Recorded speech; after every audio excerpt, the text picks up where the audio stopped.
বেদ জানে মুসলমানে, বেদ না মানলে, বেদকে মিথ্যা বললে হয় নাস্তিক।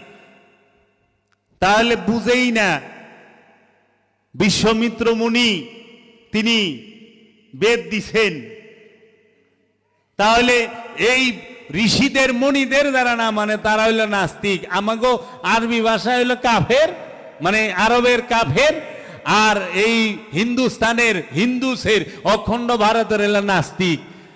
ওখানে ওই যে কয় কি জলকসকে, এটা তো হিন্দু গো কথা, হিন্দু গো ভাষা। হিন্দু ভাষা বলতে জগতে ভাষা নাই, এটা হলো মুসলমানের কি বাংলা ভাষা, এটা মুসলমানের ভাষা না। মুসলমানের ভাষা আছে নাকি? আরবি ভাষা আছে, আরবিয়ান গো।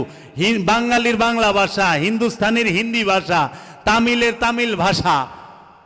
তাহলে ভাষা দিয়ে হিংসা হিংসি করে তো লাভ নাই। এখন কি কইবেন?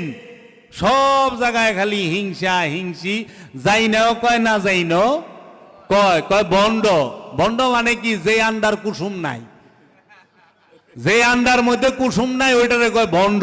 ওই দেখেন না, আমরা যে মুরগি বহাই, কতদিন তাপ দেওয়ানোর পরে কানের করে নিবেন, ডগর ডগর করে, ফেকা মারবেন ওয়ালের মধ্যে, টাস করে আওয়াজ হইব, হয় না? ওইটা হলো বন্ড। যা যে অন্ডের মধ্যে কুসুম নাই ওইটাই বন্ড। অনেক কই পিরলিরা বন্ড। হ্যাঁ ভাগল, হ্যাঁ গো মধ্যে কুসুম আছে, তো গো মধ্যে কুসুম নাই, তোরা বন্ড। তুই আল্লাহর ওলির কাছে যা, আল্লাহর ওলি বানায় দিব তোরে, আল্লাহর ওলি তোরে বানায় দিব। কেন? ওলির সহবতে গেলে, ওলিকে অনুসরণ করলে ওলি হবে, ওলিকে অনুসরণ করলেই ওলি হবে, ওলির সহবতে গেলেই ওলি হবে। তো কাজেই এখন মানুষ এই জিনিস বুঝতে চায় না।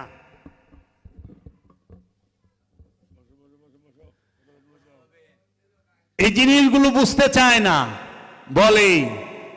তো কাজেই ওলিদের কাছে যায় দেখো, সাধুর সাথে বৈশা দেখো, কররে মন সাধুর সঙ্গ, কররে মন সাধুর সঙ্গ। সাধুকে, সাধুকে যে সব রকম সাপ নিছে, যে সব দয়া মইসা সাপ করে